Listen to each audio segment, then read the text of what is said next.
Então, esse é o maior erro, né, dos estudantes que têm facilidade, é negligenciar a redação.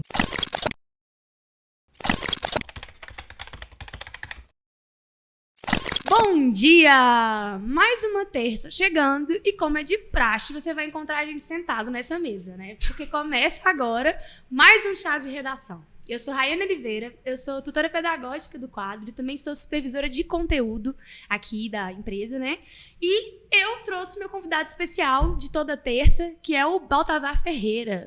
Ei, gente, tudo bom? Aqui é o Balt, coordenador do núcleo de redação e professor aqui do quadro. E hoje estamos começando aí, né, mais um chá de redação. Ei, pra quem sentiu Bernardo, tá? Ele não vai estar com a gente hoje, mas a gente vai sempre trazer outros convidados, né? Sempre surpresas pra você.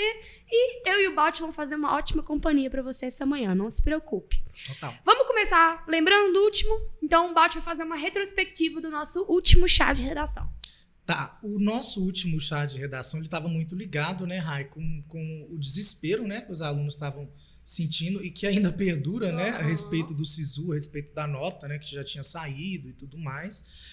E o nosso tema foi realmente sobre essa nota, sobre o que fazer com a nota já tirada, o que fazer com isso e quais são os mecanismos, né, para o aluno se acalmar, ficar tranquilo e pensar, né, na possibilidade aí, desse ano e realmente colher os frutos, né, desse resultado que eles fez. Tinha mais alguma coisa que a gente comentou? Agora me falha a memória. Não, a gente ficou bem preocupado em dar uma nova opção, né, de recomeço, ou seja, de reflexão sobre o passado, sobre o estudo do aluno da redação. O Balt falou também, gente, muitas dicas sobre preparo, né? Tipo assim, como que você pode se preparar melhor a partir do seu primeiro resposta, né? Ou seja, você recebeu uma nota, você não sabe o que essa nota significa. Essa nota foi alta, essa nota foi baixa, o que falta para eu chegar onde eu quero chegar, né? E aí o Balt ajudou muito nessa parte. Vocês trouxeram os dados ou não? Acho que isso foi em outro lugar, né? A gente só reaproveitou na aula passada, que eram os dados de quem tirou mais de 900. Isso, gente, isso na verdade foi abordado quando a gente falou da nota 1000, né? Foi o nosso primeiro podcast. E a gente retomou isso, sim, no último podcast, para poder mostrar, né, como que a redação ainda é uma área que precisa melhorar muito de forma geral no Brasil, né? O tema vai ser revelado pro Baltazar. Eu adoro esse momento que ele fica só olhando pra mim assim, e aí, qual que é? Dá aquele frio na barriga, né? De lei. Mas o tema de hoje, então, é como começar a estudar a redação.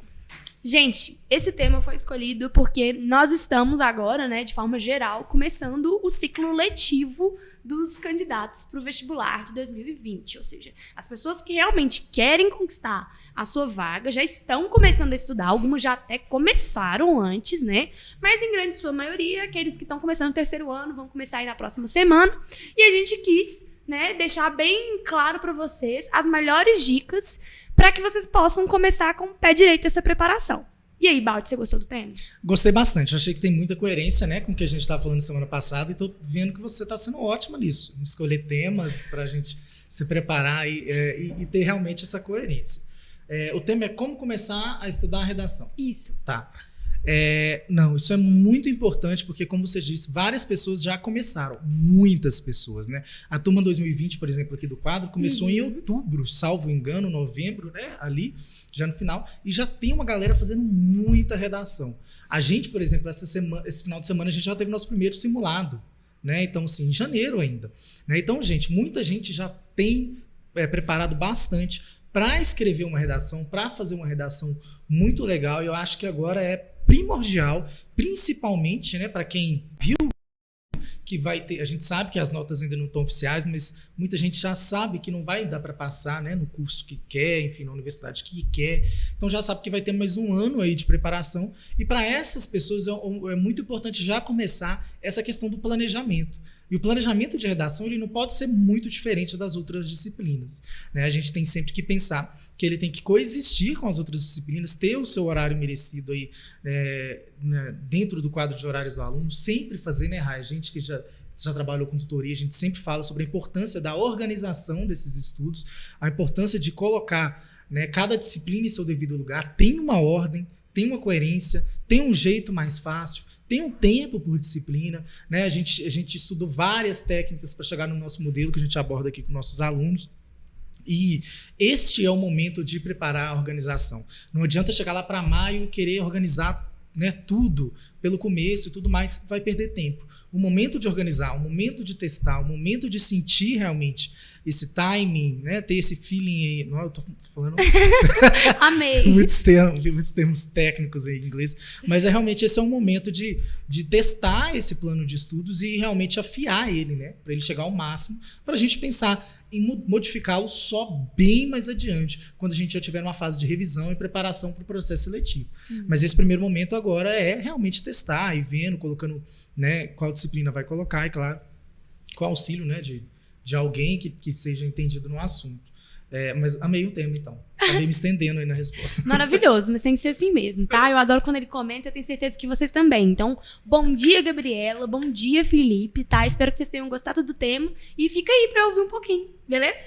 Olha, a primeira pergunta tem a ver muito com as personas, né, que começam a estudar a redação. O que é persona, Rai? Não sei. Então, a persona são as características, né, que formam um determinado público. Então, é uma pessoa, um tipo de estudante X. É uma persona. E a gente sabe que tem diferentes tipos de estudantes. A gente tem estudantes, por exemplo, que vão tentar o vestibular esse ano e que estão voltando a estudar, né? Estão saindo aí para uma segunda graduação muitas vezes. E esses estudantes não têm nenhum tipo de familiarização, pois muitas vezes eles nem tiveram contato com o processo seletivo do Enem ainda. Eles estão entrando para esse mundo agora. O mesmo acontece com alunos que não tiveram nenhum tipo de preparo na escola e estão indo para o terceiro ano agora, e agora que vão começar a focar no modelo Enem, né, no preparo. A gente sabe que por mais que muitas escolas já comecem a preparar o aluno desde o primeiro ano, a grande maioria delas não consegue fazer esse trabalho, né, até pelo conteúdo, pelo andamento do conteúdo pragmático da escola.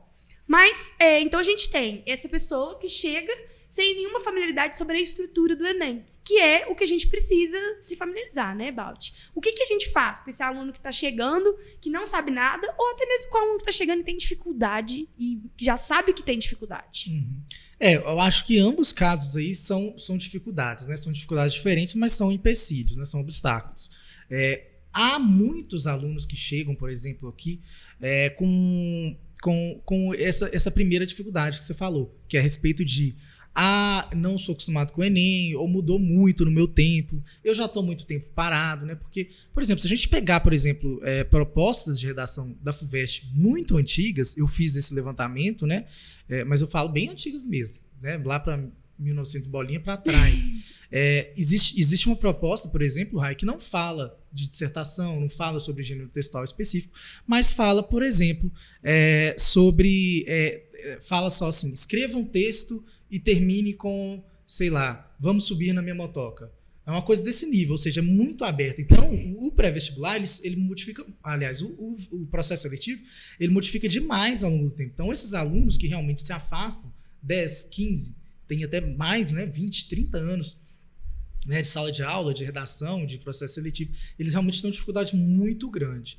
Mas o processo para eles resolverem essas dificuldades é muito parecido com um aluno que está presente, está estudando, mas tem dificuldade. Né? Todo mundo tem uma dificuldade em algo. Eu sou péssimo em matemática, infelizmente, mas sou péssimo em matemática. Por exemplo, os monitores de exatas aqui, tirando o Iguinho, são péssimos em redação.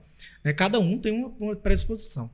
Para esses alunos que têm essa dificuldade, e para as pessoas que estão voltando a estudar agora, é muito importante que se coloque um horário para a disciplina de redação importante. Ou seja, um horário que você saiba que você vai estar produtivo, um horário que você já determinou, você não vai chegar de supetão lá e fazer uma redação, um horário coerente, né? Você não vai estipular um horário de apenas 1 hora para fazer redação se você tem dificuldade. Primeiro que você pode ter mais dificuldade para escrever essa redação e também você tem que assistir a aula. É uma obrigatoriedade para quem tem dificuldade, né? Não é só fazer uma oficina de redação, por exemplo. Então você tem que separar um horário que você tem uma produtividade alta, ou seja, se for de madrugada, tem gente que escreve de madrugada. Tudo bem, a gente não importa com isso, né? Se for de tarde, se for de manhã, de manhã. Então você tem que estar predisposto, você tem que saber que esse horário de redação ele tem que ser um horário coerente, você tem que separar, né, uma aula bem legal, um professor bem bacana, com uma proposta de redação bem direcionada para aquele vestibular que você quer, e você realmente treinar, rotineiramente. Se é toda semana, toda semana. Eu sempre aconselho para os alunos que têm dificuldade ir pelo menos 2 vezes por semana treinar essa redação. Então, é chegar nesses numerozinhos aí com uma pessoa, né, ou com um amigo que já entende, já estuda há muito tempo a redação e tem facilidade, ou realmente com um profissional que trabalha na área. É sempre o mais indicado. Arrasou, né? Falar de dificuldade é sempre falar de esforço, porque o aluno vai ter mesmo que se organizar para poder superar essa dificuldade na base da prática, né? Mas o aluno que começa já com o pé direito, né? A gente tem muitos alunos nossos até que tiveram uma progressão muito fantástica na redação, até porque deram mais proeminência à matéria ao longo do ano, né? E com isso negligenciaram algumas outras partes, precisaram de balancear, às vezes não conseguiram progredir tanto em outras matérias quanto progrediram na redação, né? Então, quando você vê esse aluno com facilidade alcançando aí 820, até 900, mas não alcançando a vaga que ele necessita na redação, você vê muita decepção da parte do aluno, né?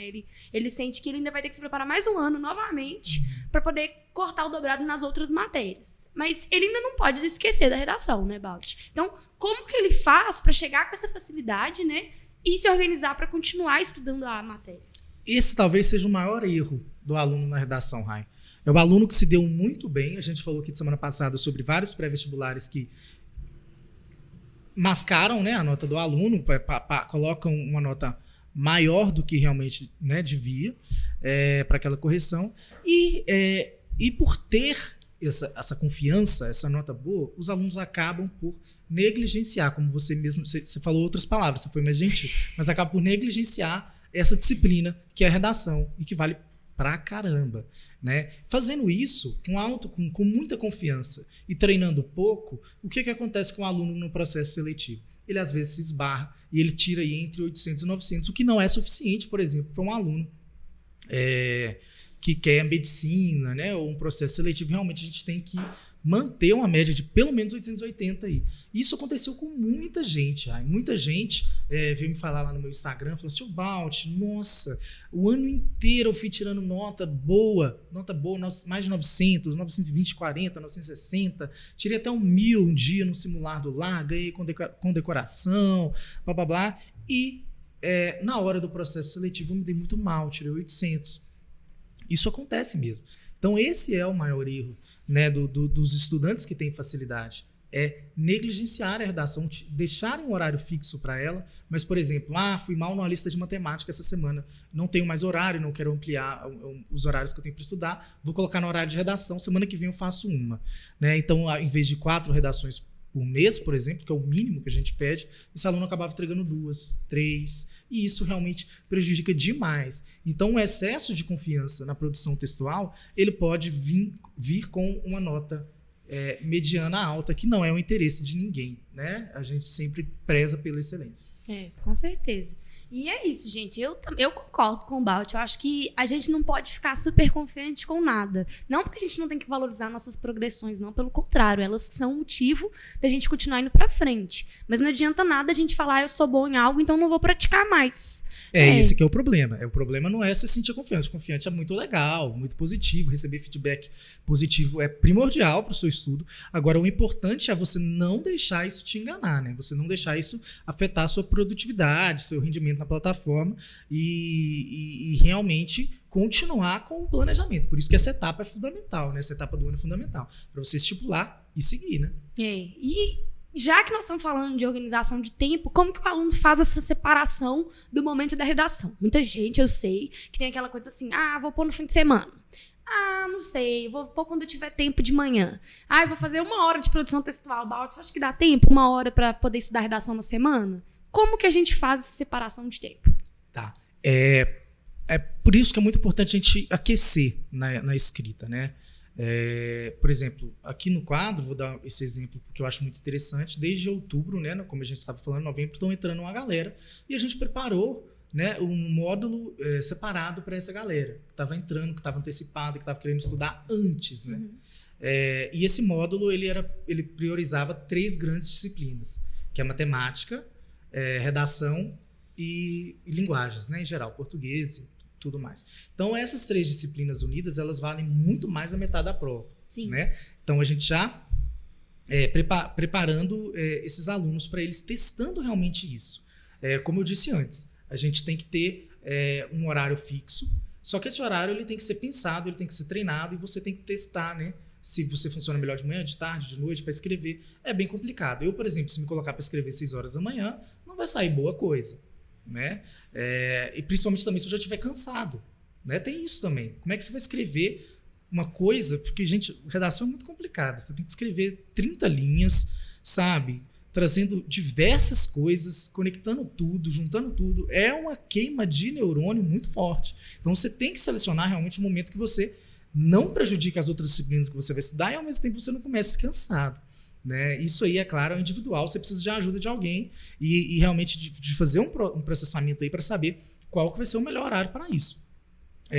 Agora, para final de semana, gente, eu indico para quem acha que funciona melhor no final de semana. A gente sempre pede, né, Rai, para separar um dia para descansar. Então, você já não tem, por exemplo, o domingo ou o sábado. Aí você vai estudar, aí você seleciona lá 2 horas de redação, tal.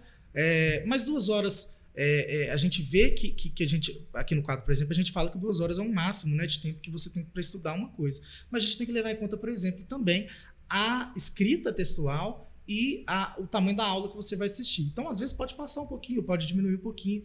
O que é importante é você realmente cronometrar esse tempo e ver se você está indo, né, legal aí nessa disposição e ver se você está funcionando bem para você já começar agora fevereiro, no horário certo, no tempo que você acha que é bacana, para você ir seguindo nesse horário que você estipulou aí. Então, é basicamente o autoconhecimento reinando, né? Aqui no quadro, não sei se vocês já estão familiarizados com o nosso modelo de estudos, a gente é muito racional quanto ao processo de aprendizado consciente. O aluno ele tem que ter consciência de como que ele aprende mais rápido. E isso ele tem como saber a partir do autoconhecimento. Ele consegue se observar. E nada melhor do que o aluno se observar, dizer para um profissional o que é mais difícil, mais fácil, e receber a orientação devida para isso, para uma melhor organização, né, e por uma progressão bacana. Então, eu adoro as dicas do Balt, eu acho que ela sempre tem muito a ver com o trabalho da tutoria que a gente acaba fazendo. Mas que o aluno que está sozinho, né, e, por exemplo, o aluno que busca uma oficina de redação ou busca alguma... Como é que chama? Apoio, né? Algum tipo de base de estudos. E vamos supor que ele chega lá e ele não gosta do professor, né? Ou esteja assistindo uma aula ao vivo, ou esteja assistindo alguma coisa, e ele não gosta do professor. O que ele deve fazer? Rai, peraí. Nós temos um comentário ali que eu acho tá que... Tá rolando um surto geral, vocês viram, né? Eu fui falando, e aí os 2 meninos que estão sentados no vídeo estão rindo. Aí o Baltazar começou a rir.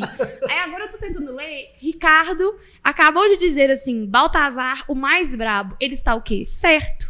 Está amei, certíssimo. Ricardo. Gente, aproveitar e falar, comentem mesmo. Se vocês tiverem alguma dúvida ou alguma coisa que vocês queiram que o Baltazar comente sobre o nosso tema de hoje, por favor, deixem nos comentários. A gente adora ler. Tá vendo? Olha... Tem coisa melhor? Não tem. Ô Ricardo, eu sou muito bravo mesmo, cara. Eu sou mesmo. Você olha assim pra mim e fala, nossa, esse cara é bravo. Mas assim, não é que eu seja bravo, eu sou muito rigoroso, né? Eu acho que talvez seja isso que você tenha falado. Realmente, sou considerado, né, bem rigoroso com os alunos e os corretores de redação mesmo, a gente faz diversas reuniões pra gente ser o mais rigoroso possível. E aí eu vou voltar pra pergunta. Mas antes de eu voltar da pergunta, eu só vou mandar um hello. João Victor Costa falou que estava muito inspirado pelas nossas, né, indicações filosóficas, históricas, e sociólogos. Me mandou um e-mail pedindo mais indicações. Eu fiquei muito feliz em ajudá-lo. Que bom que a gente pôde inspirar. E tô vendo os comentários aí. Gente, é por vocês que a gente faz isso. Então comentem à vontade, tá? E voltando pra minha pergunta pro Balt, continuar falando do nosso tema incrível de como começar a estudar na redação. A gente estava falando dos alunos que já buscaram ajuda, né? Então, aqueles que sabem que não vão conseguir estudar sozinhos e precisam de um corretor, um professor. E o que acontece se você não tem uma boa relação com isso? Vamos supor que eu estou assistindo uma aula e eu não gosto do meu professor. Isso é muito comum, Rai. É muito comum, né? Acho que a gente tem um dito popular que chama o santo não bateu, né? A gente tem algum problema, geralmente, com a metodologia, ou enfim, nem às vezes nem com metodologia, às vezes é uma coisa pessoal mesmo, né, de feeling, mas acontece. O que eu digo para vocês, para quem tem essa dificuldade com o professor, por exemplo, de redação, é sempre pensar que, por exemplo, por trás do professor há há uma metodologia, há um material didático, há uma correção de redação, há várias formas, né, que o aluno possa, que vocês, né, podem tentar dar a volta por cima. Ou então até mesmo chamar o professor, falar, seu professor, não concordo com isso, tal, você me ajuda. Eu acho que o feedback ele não deve ser unilateral, sabe, Rai? O feedback ele tem que ser realmente a via de mão dupla. O professor tem que estar aberto à crítica também da turma, né, à crítica do aluno. Principalmente quando se fala de correção de redação, que é tido como uma coisa muito subjetiva, né? E não é. Então é muito importante que vocês mantenham esse diálogo com o professor, que vocês mantenham essa relação e tentem ao máximo tentar vencer esse obstáculo aí de realmente não curtir o professor, não curtir a aula dele e tal, e já se fechar para a disciplina. Tá, gente? Não é assim. Por isso que é muito importante escolher, né, um pré-vestibular legal, com profissionais bacanas e tudo mais. Mas, caso vocês se veem presos aí nessa situação, tentem ao máximo sair dela, porque realmente é uma disciplina muito importante e há outras formas aí de você tentar pular esse problema aí. Como eu disse, a correção de redação, né, do lugar que você está, o livro didático, pergunta sempre qual livro que o professor está se baseando. Há muitos canais de YouTube aí também que podem te assessorar, blogs, enfim, inclusive o blog do quadro tem muita coisa legal sobre redação, né? E outras coisas também, mas como o foco aqui é redação, eu estou falando mais de redação. Então você sempre buscar outros materiais para se apoiar, mas não deixa de trocar ideia não, chega lá com o cara e falou, tal, te achei um pouco brabo, como é que é isso aí, vamos tentar modificar e tal. Então é muito interessante essa conversa aí. É verdade. Eu sou, como professora, gente, eu sou sempre a favor do feedback, tanto da gente dar para o aluno, quanto o aluno dá para a gente, porque o feedback faz as pessoas andarem para frente. É isso. Feedback é sempre uma parte construtiva, te dá a chance de fazer uma mudança positiva para melhorar as pessoas que estão recebendo a sua aula, né? Ou seja, para melhorar as suas relações como um todo. Mas assim... E tem um curso do Bruno Werneck, que é Aprendendo Mais Rápido, que ele fala muito sobre essa importância desse feedback, sobre como filtrar, né, esse feedback. Eu acho muito importante também a gente pensar no feedback como uma ferramenta fundamental aí para aprovação mesmo. Não, com certeza. Ainda mais para o professor.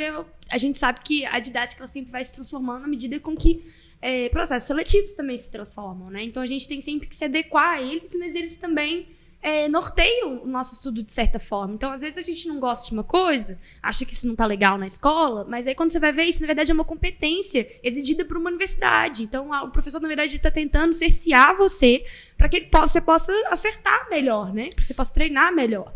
E também tem essa coisa de não gosto do professor, que o professor não faz piada, o professor não é engraçado, o professor não ri das minhas piadas. O professor não é um palhaço. Então, ele não está aqui para isso. Ele está aqui para te auxiliar. Eu concordo que quanto mais leve você torna uma aula, melhor. Porque o conteúdo é realmente muito grande, principalmente de matérias como o vestibular, que cai muita coisa num curto período. Mas estou com o Balt, então, gente, não gostou, não tenha resistência com a matéria. O Balt falou, é isso aí. Mas... eu só quero falar uma coisa antes que você falou aí desse negócio do professor de ser palhaço. Gostei bastante, reitero, bato o martelo em cima. Porque a gente vive uma era de espetáculo, né? Tudo tem que ser um espetáculo. E é muito bonito de se ver em diversas áreas, diversos formatos e tudo mais. Mas quando a gente pensa em sala de aula, muitos professores, eu imagino que você tem colegas, né, Rai, da sua área de história e tudo mais, que também tenham esses problemas, como eu tenho também. Várias pessoas que me falam, inclusive eu também não sou assim, você também não é assim, a gente não é. Essa cultura do espetáculo no sentido de ser engraçado, ser cômico, fazer gracinha, pular, bater cabeça, cair, ter o balão, fazer malabarismo, tudo isso em sala de aula, tentando ensinar a redação, né? É realmente complicado. A gente tem que identificar com a turma, transmitir a mensagem do jeito que a turma recebe, tornar isso o mais tranquilo possível, como você falou, e o mais importante de tudo manter a sanidade, né? Manter a saúde mental da galera nesse processo todo, que é muito complicado, e obter resultados satisfatórios para nossos alunos. É isso que é o primordial. Fazer malabarismo, encher balão, fazer cachorrinho de balão, isso aí realmente não é com o professor. E nem general. O professor não está aqui para ser um disciplinador. Já foi esse tempo também. Eu não me considero uma disciplinadora. Me considero uma professora. Então, eu preciso, né, sempre estar tentando falar a língua dos alunos de uma forma respeitosa, de uma forma em que eu entendo a individualidade de cada um e que eu entendo que eles são um corpo coletivo, eu sou um só. Então, se eles estão com dificuldade, eu que tenho que me adequar, não eles têm que se adequar a mim. Né? Isso é importante, por isso o feedback é importante também dos alunos pro professor, né? Sim. Pra gente não ficar também como brabo aí na história. Ele tá cismado com isso. Conversa com a gente de novo, Ricardo. Ele tá cismado com isso. Não tô não, eu adorei. Achei muito legal. É sério. E aí a gente vai mudar um pouquinho de professor para corretor, porque a gente sabe que na redação a gente sempre fala disso. Não adianta você ter só um professor que, por exemplo, na escola, os professores normalmente fazem a correção das redações. Então, é um ponto positivo. Mas na grande maioria dos cursinhos, você tem o professor e tem o corretor como uma pessoa separada, né? Que você não tem contato muito próximo. Aqui no quadro não é assim, tá? Você pode conversar com o seu corretor, vou deixar essa no ar. Mas o corretor é uma figura muito importante na vida do aluno. Porque ele vai ser o cara que vai direcionar para os erros. E às vezes isso é muito difícil de fazer, né? Qual que é a importância da correção nesse processo de se preparar, né? Como começar a estudar e envolver o processo de correção nessa organização? Nossa, o processo de correção é 60% talvez aí do que é a preparação para a redação. Porque a correção, ela indica, né, onde que o aluno está com problemas, onde que ele deve melhorar, onde que ele deve percorrer, o que ele deve fazer. Quando a correção é positiva, o corretor ainda dá um feedback de ensinando realmente o caminho. Por isso que eu acho que o papel do corretor ele é muito similar ao do professor. Muito similar. Principalmente quando a gente fala de uma correção detalhada. Né? Uma correção é sempre uma aula. E é uma aula, inclusive eu dou uma aula que eu acho assim, fundamental e que vários alunos, né, que tiraram mais de 900 aí na redação, lá no Instagram colocaram que a aula foi fundamental para eles conseguirem aprovação, que é a aula corrigindo sua redação ao vivo. Ai, gente, essa aula é maravilhosa. Que ela é muito boa. Explica o que é. Eu dou uma aula, né, toda semana, corrigindo uma redação que foi extraordinária e uma redação que não foi tão adequada. Né? E nessas correções eu corrijo a aula inteira, o Dani, inclusive, está ali, ele corrige, me ajuda lá com a questão de marcar e tudo mais. E aí os alunos sempre gostam bastante, porque nela, é claro que a gente tira os nomes dos alunos, né? Claro, ninguém tá aqui para constranger ninguém, né? Aí a gente corrige essas redações e realmente transforma a correção numa aula, né? Dando o devido papel de importância para a redação. Tá? E esse, é claro que vocês, quando estiverem conversando com o corretor, é muito importante que vocês levem isso a ele, né? Vocês falem com ele, olha, eu quero entender melhor essa correção, quero entender melhor o que eu posso fazer para ver como que eu posso melhorar. Acho que é essa a ideia. A correção ela tem que te melhorar. O Félix acabou de explicar pra gente que em carioquês, braba é, tipo, o melhor. E aqui, em mineirês também. A gente fala de Minas Gerais, viu, Félix? Nós estamos em Belo Horizonte agora. E aqui também, pra mim, significa dos mais brabos, significam os melhores. Então, sim. Assim, tá aí mais uma explicação. Como é que chama esse tipo de expressão, Balt? Né? É uma expressão conotativa, né? É um sentido figurativo da palavra. Olha. Talvez seja por isso que eu não tenha identificado tão bem. Porque a gente treina mais o sentido denotativo. Na redação não pode colocar isso não, viu? Mas obrigado, Félix. Perfeito. É isso mesmo. Mas é isso. Tá, a gente falou de correção, então, gente. Correção é muito importante. E nessa preparação, eu sempre falo que você tem que escolher os melhores instrumentos. Então, se o Balde tá falando que 60% da sua preparação conta com o instrumento de correção, você concorda que você vai precisar procurar alguém que tenha uma boa instrumentalização de correção para pegar a sua redação? Não adianta nada você ir procurar depois uma salinha de redação e entregar tipo uma redação por mês para corrigirem e ficar por isso mesmo. A correção ela tem que fazer parte da sua jornada como um todo. Então, uma das primeiras coisas que você tem que fazer é arrumar uma forma de ter redações corrigidas, né? Isso aí é muito importante, porque a gente está falando de um processo, né? Vamos pensar assim. Assisti uma aula, tive dúvidas, professor e monitoria. Depois dessa aula, eu fiz uma redação, escrevi uma redação e tirei essas dúvidas com o corretor. Tá? Então aí a gente tem essas três figuras que a gente costuma ser muito importantes, né? Que a gente sempre fala, que é o professor, o monitor e o corretor. Então a gente sempre tem que saber o que levar para essas três pessoas para que a gente tire desse feedback dessas três pessoas o melhor que a gente pode fazer para ir adiante. No nosso caso aqui, por exemplo, a gente ainda tem um tutor pedagógico dessa área que sou eu também, né? E que a gente fala sobre estratégias de estudo, potencializar o estudo. Então é uma outra área também para tirar essas dúvidas e seguir na coerência. Tem que se cercar da sua preparação nesse processo. Então, a gente agora vai falar sobre o tempo necessário, né? O Balt já comentou algumas vezes sobre o tempo necessário para uma redação, que não envolve só a produção textual, né? Mas, então, quanto tempo eu devo separar para a área de redação? A gente estava falando sobre tentar achar esse tempo, né? A média é realmente 2 horas, né? 2 horas para você assistir a aula e fazer a redação. Lembrando que no vestibular você vai ter apenas 1 hora para fazer sua redação, senão você vai acabar se prejudicando em outras disciplinas. Então, treinar esse tempo antes é fundamental. Então, assistindo a aula de 50 minutos, mais os minutinhos para você ler a proposta de redação, você tem aí um tempo de 2 horas, que eu acho que é espetacular na sua preparação, tá? Não, bacana. E aí, nesse tempo, Balt, você está incluindo algum tipo de pesquisa sobre o tema? Porque isso é uma dúvida que a gente recebe muito, né? Se você deve ou não pesquisar o tema antes de fazer a realização do seu texto? Polêmicas. Eu tentei fazer a voz do Cid Moreira, não deu certo. Deixa eu ver. Não, vai. Mas é realmente uma polêmica aí sobre devo pesquisar o tema antes de escrever na internet, lá. Olha, gente, a resposta mais geral é não, né? Você não deve fazer isso. No entanto, eu acho que é muito positivo, principalmente para os alunos que começaram mais cedo, janeiro, fevereiro, né? Nesse tempo de janeiro, fevereiro, eu aconselho sim a pesquisar. Por quê? Porque vocês estão treinando, né? Vocês não estão fazendo ainda efetivamente uma redação para o pré-vestibular. É claro, a sua nota vai ser um pouquinho diferente, bem possível, né? Você treinando antes, você vai ter repertório, você vai ganhar mais ponto. Mas a partir de fevereiro eu não aconselho olhar antes, não. Tá? Aí é treinar realmente como oficina de redação, simulados e tudo mais, e treinar e ir adiante. Mas janeiro e fevereiro eu acho interessante você juntar certo repertório, a gente já falou sobre isso, né? Sobre anotar em caderno, ter uma planilha, os repertórios que vocês acham interessantes vocês manterem, né, ao longo do ano. Então, eu aconselharia pesquisar em janeiro e fevereiro. Passou disso? Não.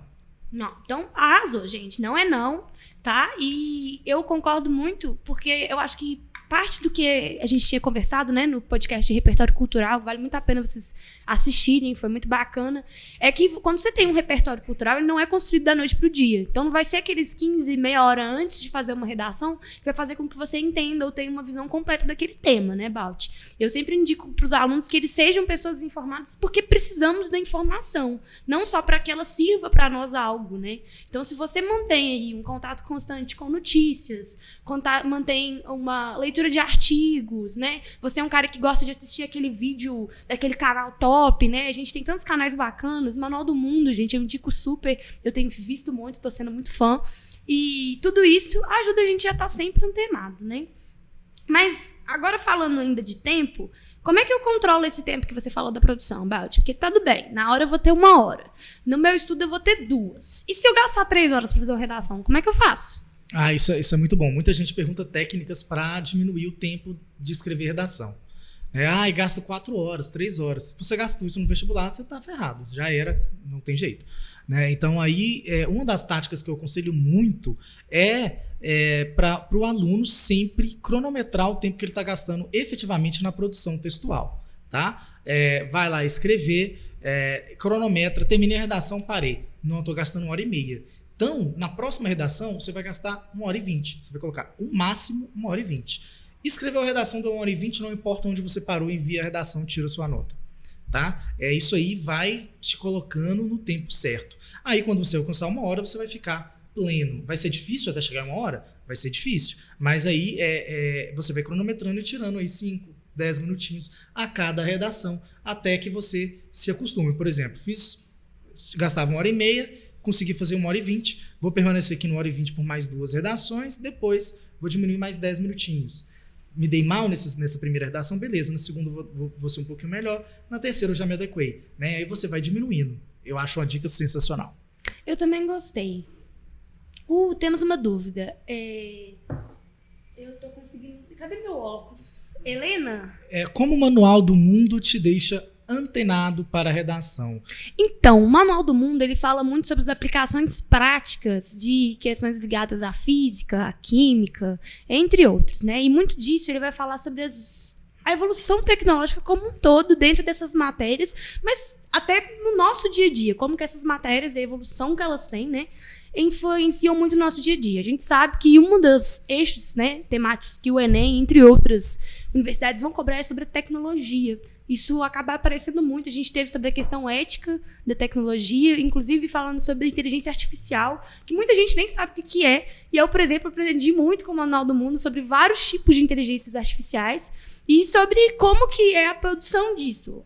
O que me encanta também é a visão dentro das fábricas. Eu acho que saber como as coisas funcionam ajuda muito, né? Porque, por exemplo, quando a gente fala de problemas gerais, a gente às vezes não sabe nem como é o funcionamento do processo onde está inserido o nosso problema. E aí, quando você vai ver realmente na prática isso, você ganha uma vantagem muito bacana. Eu acho que o Manual do Mundo pode te ajudar muito aí também, né? Responder essa pergunta aí com a questão da redação, trazendo realmente repertório para você utilizar, né? Te contextualizando sobre várias coisas importantes que, como a Rai falou, acontecem, né, em diversas áreas ligadas à ciência. E ciência é um eixo temático que tem caído muito. Caiu na FUVEST, caiu no ITA, tá? Então é muito importante que estejam ligados a isso, porque quando a tendência cai em um e cai em dois, né, ou seja, dois processos seletivos tão importantes assim, a tendência é se espalhar um pouco mesmo e trazer essa reflexão, porque a ciência, a gente tem que reparar que ela está sendo muito confrontada ultimamente. A ciência está sendo rebatida em diversos movimentos aí que são muito ultrapassados. A gente está falando aí de movimento anti-vacina, a gente está falando de terraplanismo, coisas que a gente nunca pensou que fosse, né, ter que debater novamente, está sendo colocado em pauta e está ganhando visibilidade. Então, o Manual do Mundo, ele traz essas contextualizações, te dá repertório, te dá criticidade, te dá reflexão e te torna melhor, além de ser algo muito leve e tranquilo para você estudar. E isso lembra muito Balt, né, Balt? Você está sempre falando para a gente tirar o repertório de onde quer que a gente possa, né? Tudo pode ser usado de repertório se você souber problematizar em cima. Como a gente tem dito nos outros podcasts, né? A gente tira repertório de vários lugares e tudo mais, mas existem bancas que são mais tradicionais, né? ITA, FUVEST, são bancas que são mais tradicionais, que não aceitam muito esse tipo de repertório. Mas aí, por exemplo, para vocês que estão se preparando para esses vestibulares, o Manual do Mundo pode te ajudar para aumentar o grau de conhecimento que vocês têm sobre determinados assuntos, né? Então, mesmo assim é importante. Temos uma dúvida aí do Félix. Sites ou até revistas serem compradas, pois fica difícil achar artigos ou notícias de temas que podem cair nos vestibulares. Ô Félix, é realmente difícil, porque os temas são sempre surpresas, né? A gente nunca sabe quais são os temas que vai cair, tem sempre os chutes. Eu mesmo errei feio no Enem, tem um vídeo aí que todo mundo tá me zoando aí no YouTube, que eu erro o tema do Enem, mas são revistas que você tem que pensar num grau maior de reflexão, revistas muito interessantes, Carta Capital, né? Temos aí um blog muito bacana, tem uma página no Facebook, Quebrando o Tabu, né? São revistas que trazem diversas reflexões acerca de temas cotidianos que podem te ajudar bastante aí, tá bom? E, assim, não fui eu que te disse isso, Félix, mas existem várias formas de ler artigos pela internet. Comece a buscar aí, né, as formas de leitura de artigos na internet. Coloca isso assim, deixa aí, vai lendo.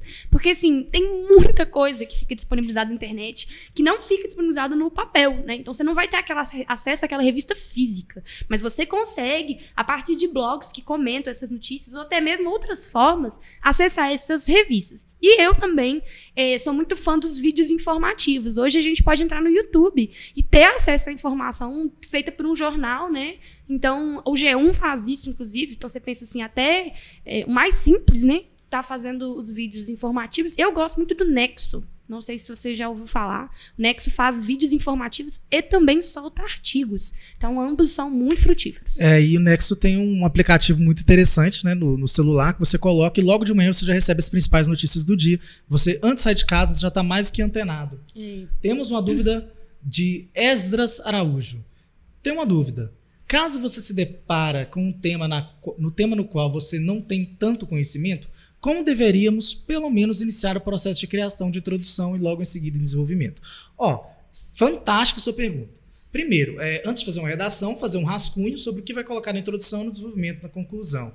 Você já tem a proposta de redação que ela está te guiando, você já sabe por onde ela vai colocar. Você pode utilizar algumas coisas que estão ali de um jeito diferente, você não vai copiar, é claro, o que está dito ali, mas você pode utilizar de manobra para você colocar na sua redação. Escolha sempre alusão histórico-cultural, né? Mesmo que sempre vai existir alguma coisa que aconteceu na história da nossa sociedade que pode te ajudar com aquele tema. E lembrar sempre de casos muito famosos, por exemplo, ligado àquelas questões. Tá? Isso tudo aí pode te dar uma pimentinha do que escrever na sua redação. Tá bom? Abraço. Gente, vou voltar aqui pro nosso tema para poder fazer. Se tiver mais perguntas, vocês façam e a gente dá uma olhadinha daqui a pouquinho. Tô adorando a interação, fantástico. Isso! Gente, a gente tá falando de como controlar melhor o tempo dentro da produção textual, né? Alguma dica, Balt, você pode dar para que a gente mantenha registro dessa nota e possa utilizar, né, essas diferentes notas no meio da nossa produção? Ou eu guardo minha redação, jogo fora? Isso é bom. Eu sempre falo para ter um registro. Ter realmente um lugar que você coloca quanto você tirou toda semana e você vai fazendo uma média geral, né? Isso vai incrementando ao longo do tempo, a gente espera que sempre para mais, né? E é sempre interessante manter, ver se você está melhorando ou não na sua escrita textual, tá? E a reescrita, Balt? A reescrita vira uma polêmica, assim, geral. Devo reescrever meu texto? Não devo reescrever? Devo reescrever quantas vezes? Até essa pergunta a gente já recebeu, né? Então, gente, polêmica de novo. Eu não gosto de reescrita em redação. Não gosto, acho péssimo, acho uma perda de tempo. Por quê? Você não vai ganhar muito reescrevendo uma redação que você já escreveu. O que eu aconselho sempre é quando a correção é bem feita, quando o feedback é bem dado e quando você sabe realmente olhar para aquele feedback, você não vai precisar reescrever sua redação para aprender aquilo que já te falaram. Né? Você está só pegando o que te falaram e colocou no papel. Para quê? Você poderia estar utilizando esse tempo para fazer uma outra redação. Você poderia estar utilizando esse tempo para utilizar de outros repertórios para tratar de um outro tema e recebendo uma outra correção. Né? Você fazendo a mesma coisa realmente parece meio jurássico. Assim, eu não concordo com redação reescrita. Me desculpem quem discorda, mas eu acho que é um método que realmente a gente pode fazer de um outro jeito. Por exemplo, eu já faço de outro jeito, né, há algum tempo. Aqui no quadro a gente não trabalha com isso e os nossos resultados estão sendo fantásticos. Então, assim, gente, não vamos perder tempo reescrevendo uma redação, sendo que você já recebeu um feedback completo, positivo daquilo que você tem que fazer, tá bom? Pensando bem, faz muito sentido, né? Você pegar aquilo e poder usar. E quando você tenta em outro tema, é até mais legal, porque você já sabe, tem que movimentar um novo repertório, e aí você vê mesmo se esse erro consertou, ou se foi só aquela pessoa que falou, substitui essa palavra para essa aqui que vai dar certo. Muito bom. Exatamente. Tá, então, agora eu queria que a gente passasse já pro Bora Discutir. Pode ser? Bora! O Bora Discutir é um momento em que eu e o Balt falamos sobre algum eixo temático, alguma problemática, né? Que possa cair nas redações, e aí a gente vai ajudar vocês a entender quais são as problemáticas do assunto e também se preparar para poder argumentar sobre elas. Ou seja, com um repertório bacana, né? Tudo de bom. Hoje o tema vai ser epidemias na contemporaneidade, gente. E nós não estamos fazendo isso por causa de coronavírus, mas estamos fazendo isso por causa de coronavírus. Porque em 2018, né, rolou um rumor muito grande de que vai cair epidemias no Enem, e acabou que não caiu, né? Mas que isso fica sempre pairando, porque é uma situação que a gente tem vivido mundialmente, né, Balt? Quando a gente fala... eu fiquei um pouco chocado com esse eixo temático, mas assim, tudo bem. Epidemia é muito importante a gente pensar em fazer uma interdisciplinaridade aí primeiro com a biologia. Né? A gente tem que saber, por exemplo, a diferença de epidemia, endemia e pandemia. É isso. E uma coisa que é muito complexa, se o tema fosse, por exemplo, epidemia na contemporaneidade, é que você não poderia exemplificar, por exemplo, com doenças que são consideradas pandemias. Por exemplo, doenças que são consideradas pandemias.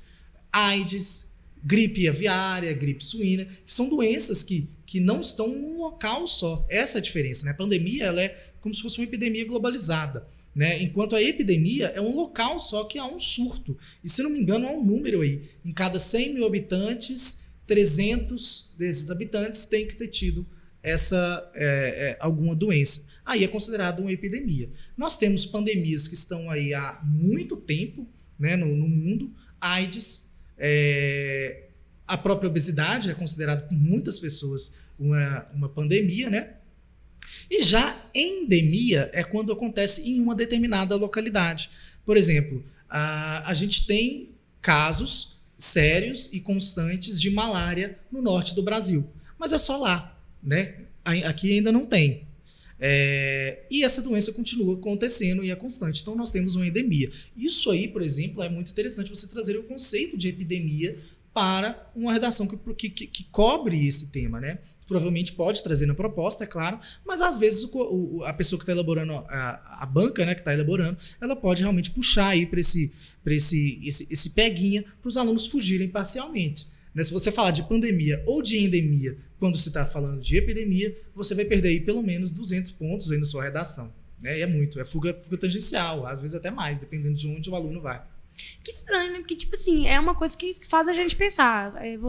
Se você arreda um pouquinho, falar mais dentro da saúde pública mais global, né? Você já tá falando dentro da pandemia, então você não pode fazer. Mas vale exemplificar que não é assim. Uma doença, quando ela é pandêmica, ela não vira epidêmica nem endêmica, né? Uma doença endêmica pode se tornar epidêmica. E uma epidemia pode se tornar pandemia. Então, sempre existem níveis. Por exemplo, a febre amarela. A febre amarela é endêmica. Ela normalmente acontece em lugares... Ela tem muito a ver com o higienismo, né? Ou seja, é uma doença ainda muito conectada com lugares que são menos desenvolvidos. Então, elas são o que a gente chama de regiões endêmicas. Por quê? Por causa do saneamento básico? Normalmente tem a ver com saneamento básico, mas também, às vezes, tem a ver com o que a gente chama de delimitação geográfica, ou seja, o lugar em que aquilo está inserido.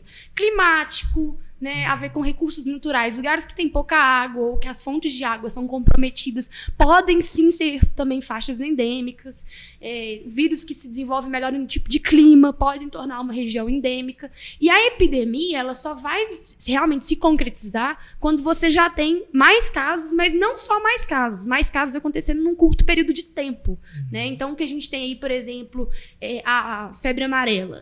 A febre amarela sempre existiu, sempre existirá. Porque a gente tem um saneamento global muito difícil, muito precário, e muitas regiões endêmicas. Mas, ano passado, a gente teve um surto de febre amarela no Brasil inteiro. Ou seja, até as regiões que não eram consideradas faixas endêmicas tiveram por causa de uma epidemia. Então, isso acontece também. Então, não é só uma coisa assim, epidemias contemporâneas. Geralmente, uma pandemia ela é um processo avançado de uma epidemia. Como foi o caso da AIDS, por exemplo, em 1980 e tal, começou ali como uma epidemia. Só que, por falta de políticas públicas, muito por causa de preconceito também com a população que vinha sofrendo dessa doença, não foi combatido, né, da forma que deveria ser, enfim. E acabou se tornando uma pandemia, e é até hoje, e tem crescido muito atualmente os números dessa doença. Né? Uma coisa muito importante da gente falar é que, por exemplo, está na moda agora o coronavírus, né? Tem acontecido apenas na China. Já tinha sido uma epidemia, salvo engano, em 2002, lá na China. Aí agora está trazendo uma nova reincidência, novos casos, e já tivemos um caso no Japão, por exemplo. Então isso aí tudo dá a entender que é uma epidemia, mas que está se tornando uma pandemia, Deus me livre e guarde. Mas é igual o ebola, né? O ebola só virou uma pandemia quando realmente tiveram casos de mortes em outros locais. Tem vários casos, né, de epidemias mundiais que a gente já teve. O que a gente pode falar historicamente é da varíola. Tá? A varíola ela foi a primeira epidemia, ela aconteceu em 1543, e depois dela a gente já teve outras epidemias que se tornaram pandemias, que a gente teve a peste bubônica, a gente teve a gripe espanhola mais à frente, né? Entre a gripe espanhola e a peste bubônica a gente teve possíveis pandemias, também febres, né? A gente tem sempre casos no passado de febres, mas hoje, por que é diferente falar de epidemias contemporâneas para epidemias do passado? Porque hoje a gente tem muito mais aparato tecnológico e científico para lidar com a descoberta. Muitas vezes são vírus antigos que estão voltando, às vezes, ou em um pouco mais fortes, né? Com uma resistência prolongada, ou com mais um alcance ou um novo sintoma, mas vírus já conhecidos que a gente tem que diagnosticar, tem que reconhecer, né?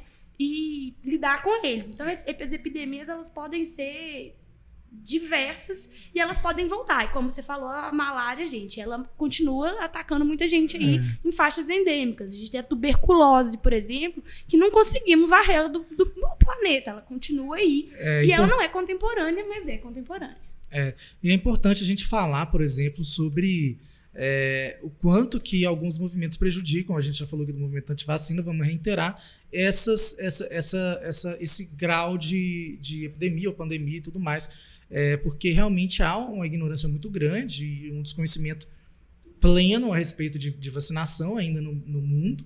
No Brasil, principalmente, também há, né, várias situações que acontecem. Isso tudo prejudica realmente o combatimento, né, o combate dessas doenças aí. O que a gente tem que saber é que epidemias elas já se tornam, assim como toda doença viral, é isso, né? Viral. Toda doença viral ela se torna um problema público, porque não tem como você fechar a porta e falar assim, aqui não passa vírus, ou você fechar a fronteira de um país e falar assim, agora vamos ficar com o vírus só aqui dentro. O vírus é uma questão, isso caiu inclusive numa questão de vestibular, eu não vou me lembrar agora se foi FUVEST, Unicamp ou Enem, mas caiu num dos três, é uma questão sobre isso, né, sobre como, não tem como fechar uma fronteira, o que a gente faz? Né? É uma organização, uma coisa mundial. E aí, falando de ser uma coisa mundial, eu pensei em trazer aqui algumas instituições que cuidam dessa saúde, que vão poder aparecer tanto na sua pesquisa sobre o tema, quanto na sua proposta de intervenção, né? E é importante saber o que essas instituições já fazem, porque às vezes a gente é muito repetitivo. A gente cria soluções que já existem, já são empregadas, mas ainda não são empregadas com sucesso. Seja porque ainda tem pouca renda, né? Eles recebem pouco dinheiro do Estado para fazer isso, ou seja, porque é muita gente para atender. Isso acontece muito. Então, eu vou falar da OMS, que é a Organização Mundial da Saúde. A OMS é que é a responsável quando existe uma pandemia. É ela que eles entram em contato, né? E que vai cuidar das quarentenas. É o que está acontecendo agora. A OMS está se reiterando sobre o corona e está fazendo as possíveis, né, quarentenas que têm que ser feitas nos diferentes países para receber essas pessoas, fechando o aeroporto e tudo isso, né? A gente aqui no Brasil vai ter o Ministério da Saúde, é lógico, que vai ser o Ministério, mas lembrar que o Ministério não cuida de tudo. A grande maioria das coisas que são relacionadas a preparo vem do Sistema Único de Saúde, ou seja, o SUS. O SUS é o grande treinador da saúde pública e é ele que vai realmente equipar as pessoas para poder darem conta de lidar com esse tipo de epidemia. Mas ele faz isso por meio das secretarias estaduais de saúde. Então, a gente tem a Organização Mundial da Saúde, o Ministério da Saúde, as secretarias estaduais de saúde e o Sistema Único de Saúde, para poder serem instituições que vão ser lembradas nesse tema. É muito importante a gente pensar em política pública quando se fala de saúde pública, né? Então, são dicas muito interessantes aí. E saber quais são esses agentes aí pode te ajudar muito, por exemplo, numa proposta de intervenção, né? Então, sensacional. Bacana. As problemáticas a gente já abordou. O Baldi falou muito, então a gente já lembrou você de algumas epidemias. Continuando a lembrar, a gente tem chikungunya, gente, aqui no Assunto Brasil. Leve, né? Não, levíssimo. É coisa que ninguém quer lembrar, né? Que pode adoecer assim, ó. Porque é assim, o vírus tem essa velocidade sistêmica de alcançar vários países e a epidemia é um problema muito contemporâneo, né? Eu acho que alguém tem alguma dúvida sobre o assunto aí, posta pra gente, usando alguns recursos, pensando em pessoas históricas, né, para que possa ser utilizado. Oswaldo Cruz é um cara muito importante para a saúde no Brasil. Ele ganhou prêmios internacionalmente conhecido porque ele fez a higienização, né, a sanitarização, na verdade, da cidade do Rio de Janeiro. E foi ele o grande responsável por também colocar o Brasil na frente das pesquisas dos soros contra das vacinas, né? A gente hoje faz parte de um cenário mundial de descoberta de vacina e graças a direcionamento do Oswaldo Cruz no período dele, né? Então vale a pena citar ele na nossa redação. Vamos encerrar então, Baldi? Vamos, faltou colher de chá, não? Verdade, não podemos terminar sem colher de chá. O colher de chá de hoje é qual, Baldi? Aí, gente, eu tô já pensando em epidemia, pandemia, endemia, tudo isso, eu tô meio um clima assim mais de filme de terror, cara. Eu quero indicar um filme de terror aqui para maiores de 18 anos, é claro. Temos aí Madrugada dos Mortos, Walking Dead, Quarentena, REC, todos os filmes que tratam sobre essa questão dos zumbis, né? Essas pequenas epidemias que surgem vão se espalhando aí. Isso aí pode ser utilizado na sua redação do Enem, por exemplo, tá, gente? Então, todos esses filmes aí que trazem esses assuntos são bem legais e eu adoro, eu acho bem divertido. Eu acho que um filme de zumbi é muito bom. Eu não gosto, mas eu bato palma, tá, gente? Muito bom. Então a gente fica por aqui com mais um Chá de Redação. Espero que vocês tenham gostado. Deixem nos comentários aí o que vocês acharam e se vocês têm alguma sugestão para próximo tema, tá bom? A gente tá sempre lendo e sempre incluindo aqui no nosso programa. Isso, gente, ó. Curte lá, segue lá, Quadro EAD, temos lá no nosso Instagram, tá? Eu também tenho o meu, Balt Educa. E vamos juntos e até semana que vem, né? Sim, até semana que vem. Tchauzinho.